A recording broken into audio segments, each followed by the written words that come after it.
How does an individual develop, express, and maintain an independent frame of reference when nearly every modern information system any one person is tied to is trying to supply that frame for them? How does any of us resist algorithms? Those are two questions that sound a lot simpler than they actually are. Think for yourself is the easy slopfluencer answer, but everyone already thinks they think for themselves. Nobody wakes up in the morning, grabs their phone before taking a piss, scrolls through whatever the almighty algorithm decided they needed to see today, and thinks, alrighty then, time to have my worldview programmed for the next 12 hours. Yet, in one way or another, that is exactly what is happening. Not because there is some evil rogue super AI sitting inside Meta, Google, TikTok, or wherever it is plotting humanity's intellectual demise while petting a white cat. It doesn't need to be that complicated. The system only has to learn what holds our attention, what makes us react, what we click on, what we ignore, and what keeps us staring at the screen. We provide the information voluntarily. The algorithm sorts it, ranks it, feeds it back to us, and waits to see what we do next. And around the wheel the guinea pig goes.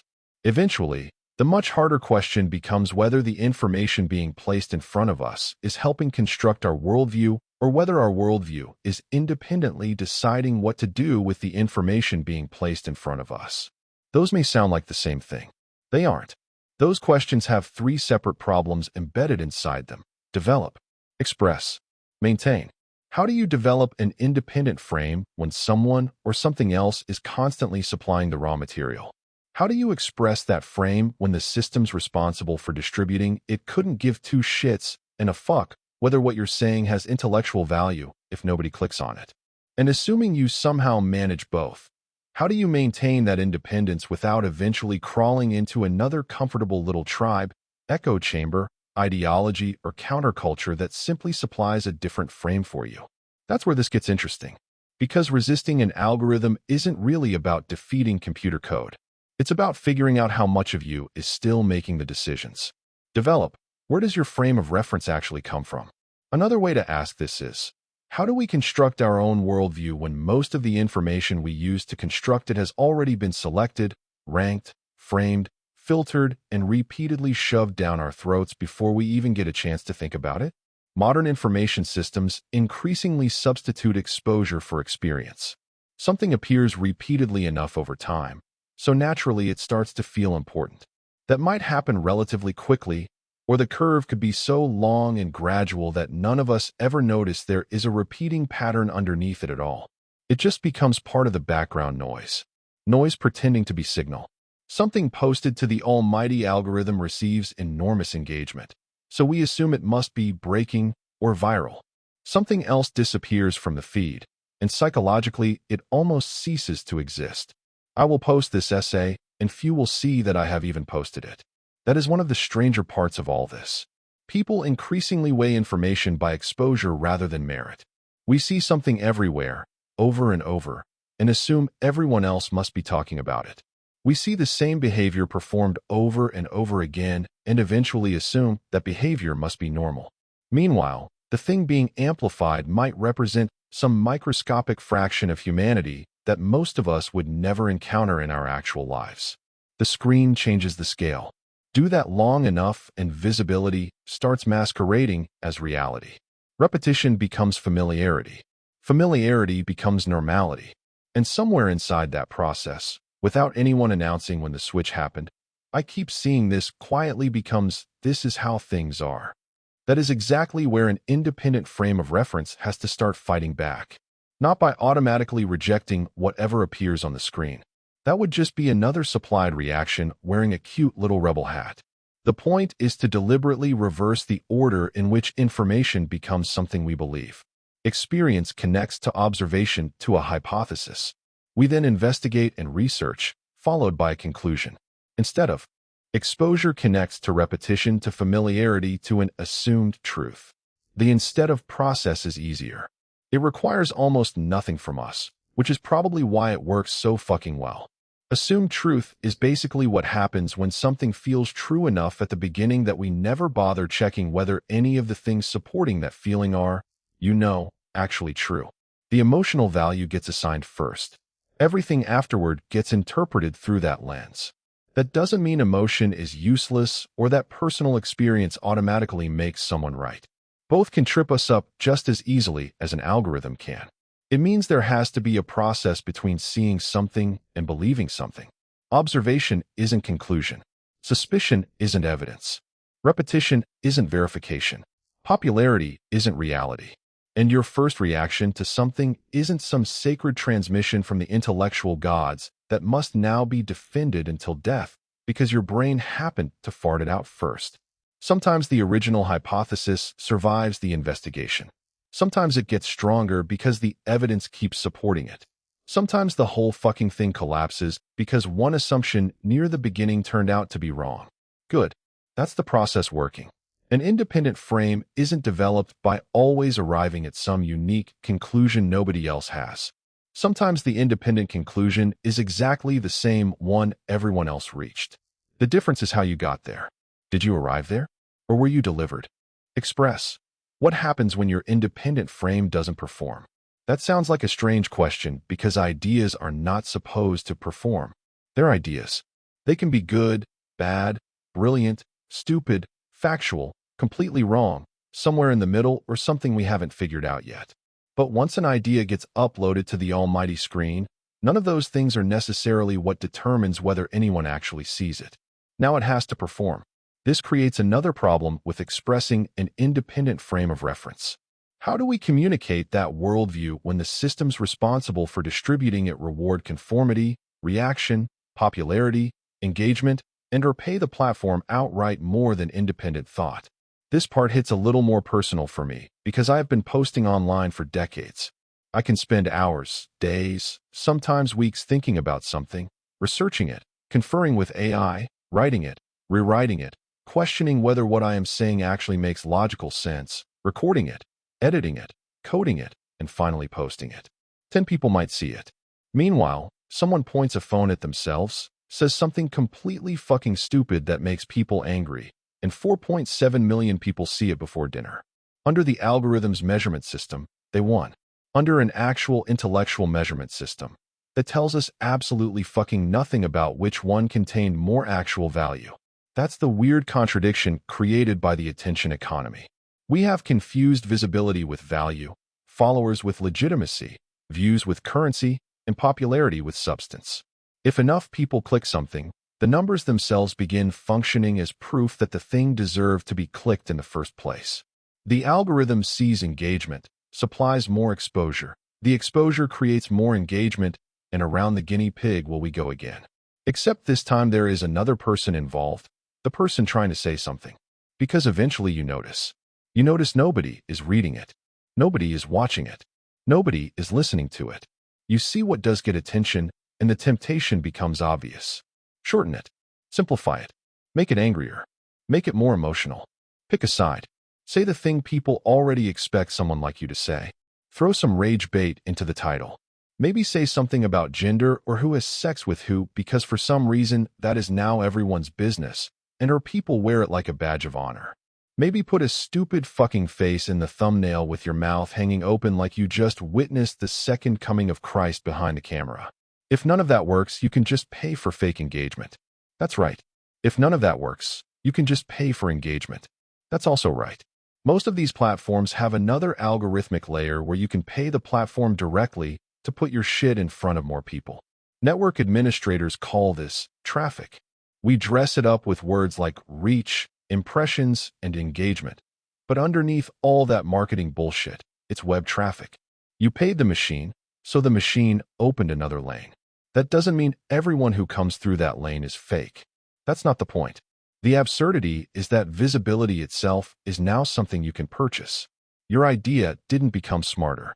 Your video didn't become better. Your argument didn't suddenly gain intellectual value. You gave the machine money and the number got bigger. Boom. Now you're a digital content creator. Congratulations. Still, no one cares.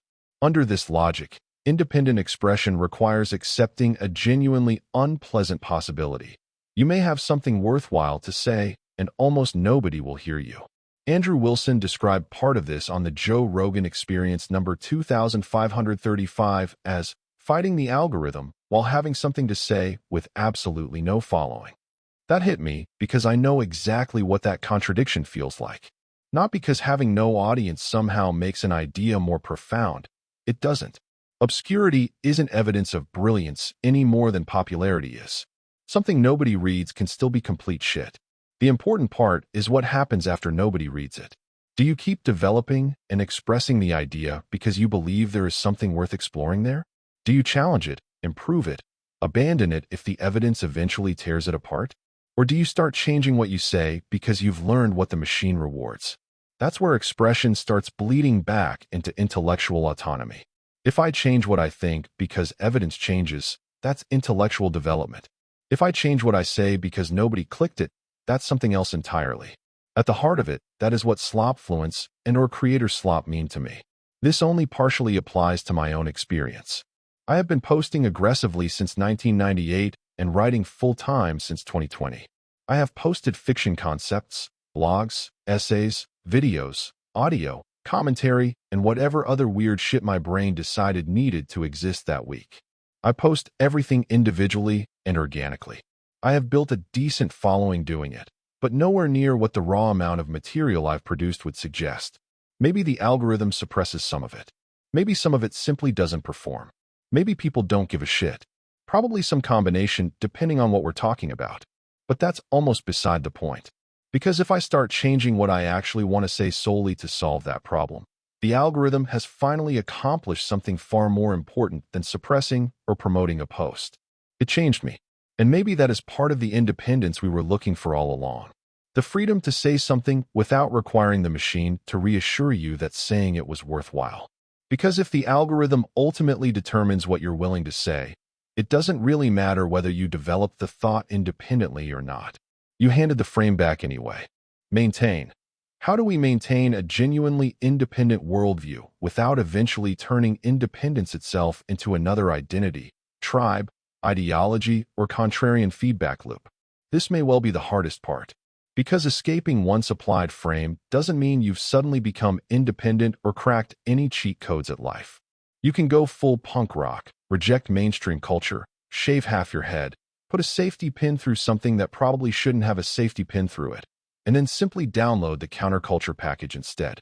Different clothes, different music, different people telling you what you're supposed to think. Same fucking mechanism. You can reject CNN and inherit Fox. Reject Fox and inherit Reddit. Reject Reddit and inherit Joe Rogan.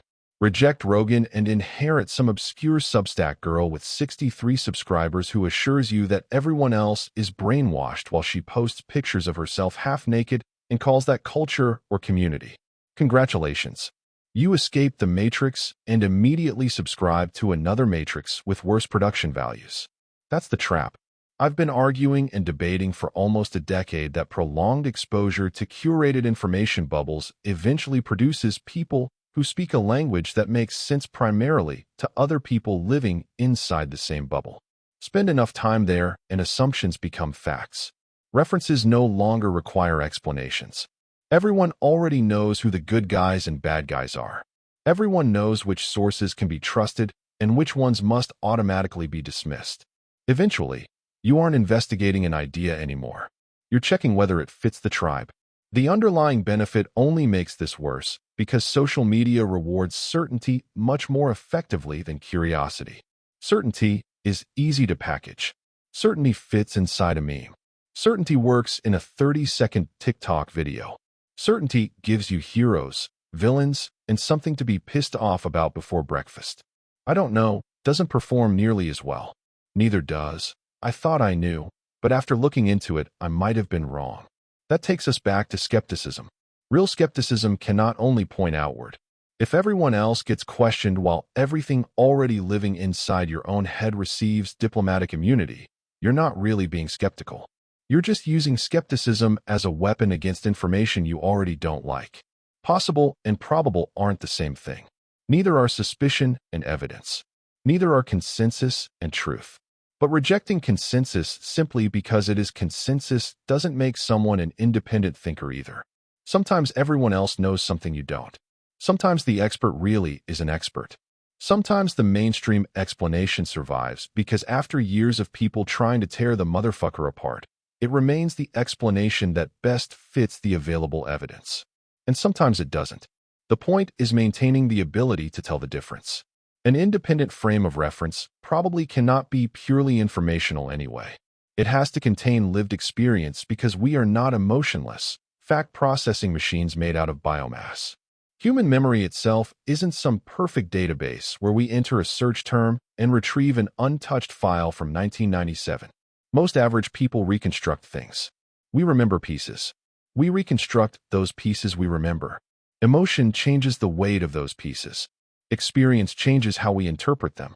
Time changes us, which means sometimes the person remembering something isn't psychologically the same person who originally experienced it.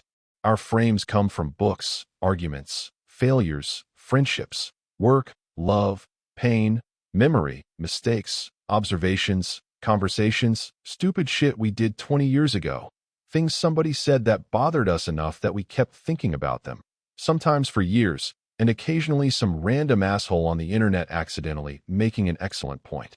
All of that gets into the machine. The goal, therefore, cannot be eliminating influence. That's impossible. The goal is knowing, as best we can, where the influence came from, what it is doing there, and whether it still deserves to stay or get the fuck out. An independent frame of reference is not a worldview created without outside influence. Such a thing probably doesn't exist. It is a worldview whose influences remain examinable, challengeable, replaceable, and capped by one's personal limit of tolerance for nonsense to revise their own conclusions with whatever fumes and coffee your brain is running on today. That's more than think for yourself. Everyone thinks they're thinking for themselves. Everyone says it. Everyone believes it. The conspiracy theorist thinks it. The political partisan thinks it. The slopfluencer thinks it. The person repeating something they heard 15 minutes ago like they personally discovered it carved into a stone tablet thinks it. That in and of itself is the very cliché that tends to trigger me into examinations like this to begin with. The more useful question is, can you identify what taught you to think that way? And can you still tell it to go fuck itself when the evidence stops supporting it? That's maintenance, not stubbornness, not endlessly defending the worldview you worked so hard to construct because admitting one piece is wrong somehow feels like demolishing the entire building. Maintenance means being willing to replace parts. Sometimes you repaint a wall. Sometimes you rip out the plumbing. Sometimes you discover the previous idiot wired half the house incorrectly and you're the previous idiot. So fix it. Because the moment an independent frame becomes something that must be protected from contradiction, it stops functioning as an independent frame. It becomes another supplied reality, except this time you're supplying it to yourself. And that might be the hardest algorithm to fight, the one running inside your own head. Humans cannot develop an independent frame of reference independently. Everything we know came from somewhere.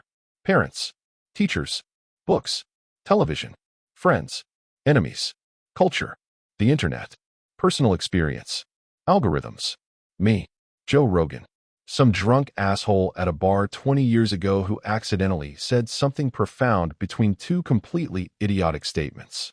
So, independence cannot mean absence of influence. It has to mean something closer to ownership of influence. Humans do not preserve an independent frame by building walls around the mind. It's preserved by controlling the doors. Everything gets to knock. Nothing gets to move in permanently without being questioned. And anything already living there can still be evicted. Intellectual independence isn't freedom from influence. It is ownership over influence. Compages Independens, Latin for independent frame, by David-Angelo Mineo. August 21, 2026. 2,995 words.